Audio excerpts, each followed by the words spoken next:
Here's my favorite story that didn't get many retweets.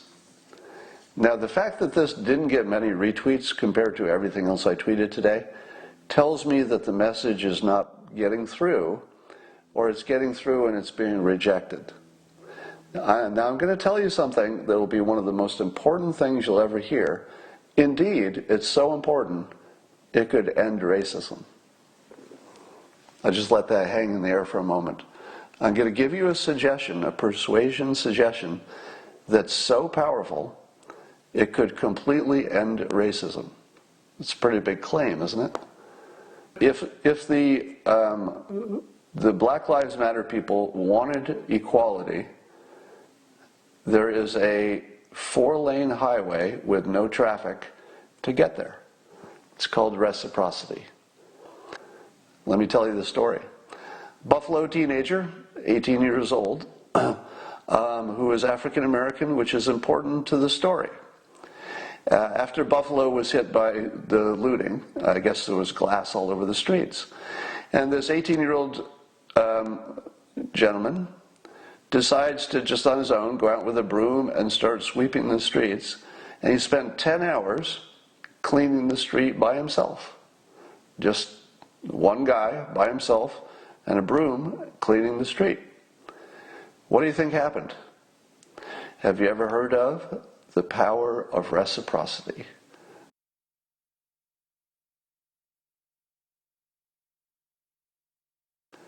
I talk about this, right? And it's documented, right? It's in the book Influenced by Cialdini. So it's been studied. This is not some new agey kind of let's all get along kind of thing. It's been studied, and it's scientifically true that if you just give somebody something and ask nothing in return, the odds of them being flexible with you in the future and wanting to work with you and do good things for you that you didn't ask for goes through the roof. Now, I don't know that reciprocity works everywhere all the same. There could be a cultural element to it.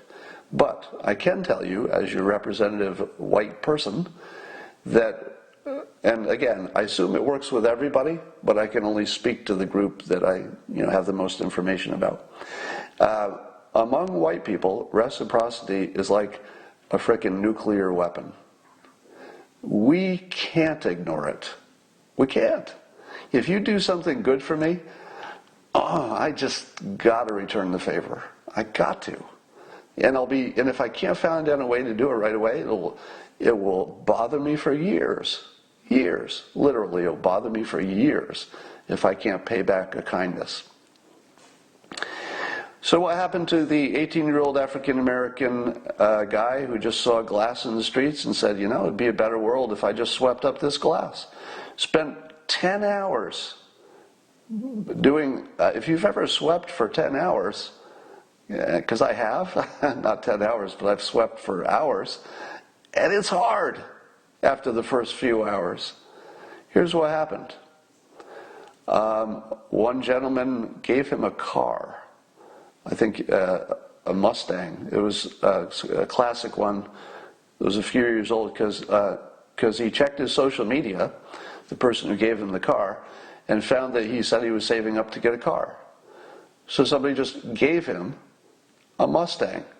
Now here's the fun part of the story. His late mother had that same car. And so it wasn't just a car. It was like really a meaningful, who's programming the simulation kind of a car. Of all the cars in the world, he was given as a gift the car that had the most meaning to it. That was a coincidence. He gets a car, and then somebody hears that story. And they say, what good's a car without car insurance? So somebody bought him insurance. So he made a brand new, not a brand new, it was a used, but it was a classic Mustang, maybe better than a new car, depending on what kind of cars you like. And then somebody paid for his college education. They gave him a car insurance, and they paid for college. Because he spent 10 hours sweeping the streets and asking for nothing. My cat is visiting. If you see a tail go by, he asked for nothing. And he got a car insurance, and a free education. Now, how often does this work? Well, it doesn't work like that too often. Like you're not going to get a car and a college education just for helping people out. But the concept of reciprocity will work every time. What are white people doing to try to make the world better? You watching the protests? The white people are washing the feet of Black Lives Matter people and the leaders of black churches. Why are they doing that?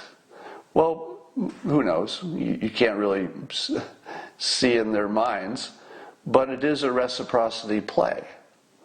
Because if you're watching that and you're black, let's say you're a black leader, and some white people said, "Can we wash your feet on camera?" And you said yes, and it happened, how do you feel? Do you say, "Ah, suckers, you suckers, ha ha ha, that changed nothing"? You might try to feel that way. You might try to feel like these stupid white people, they don't know that this doesn't work, but sure, I'll humiliate them. I'll let them wash my feet. I don't know what you're thinking intellectually, but I got to tell you, it probably worked. Because reciprocity doesn't ever not work. It works every time. So, if the Black Lives Matter people wanted equality, there is a 4-lane highway with no traffic to get there. It's called reciprocity. But could you use a reciprocity strategy if you were, let's say, still suffering, in your opinion, from the effects of slavery? Right? If you still felt oppressed today, and you felt it was the legacy of slavery and all the bad Jim Crow laws and everything in the history, if that's what's on your mind and that's sort of defining your worldview, how in the world could you ever use reciprocity as a tool? It just doesn't feel like giving something is the right solution when the problem is people took too much, right? Yeah, I mean, the slavery is somebody taking too much from you. Your very liberty, your life, your safety, everything. Slavery is taking everything from you. So how do you get from that mindset, something that's still rippling through history, how do you get from that mindset to the most productive and reliable persuasion technique in the world, reciprocity? Well, I would look at an 18-year-old Buffalo teen who did that. He actually did that. He was born into the same world you were born into. Slavery is still a historical fact in his world, right? This 18-year-old was not born into a world where slavery never happened. Nope. He was not born into a world where black people are treated exactly the same as white people. Nope. He wasn't born into that world. Wasn't born into a world where everything is fair. Nope. Nope. Wasn't born into a world where racism doesn't exist. Nope. Nope. He had every obstacle in the world against him. Every obstacle in the world against him. And he fixed it with a broom. A broom. He changed his life with a broom in 10 hours. And if you had asked me ahead of time, "Scott, do you think this is a good idea? Will this work?" I would have said, not only will it work, could change your life. Might even change the world. I doubt it, because I don't think it's realistic to find too many people that have as much on the ball as this 18-year-old has. This 18-year-old is just operating at a different level. If this guy doesn't run for office someday, it would be a crime. because this is the guy you need to be in charge. I would vote for this guy.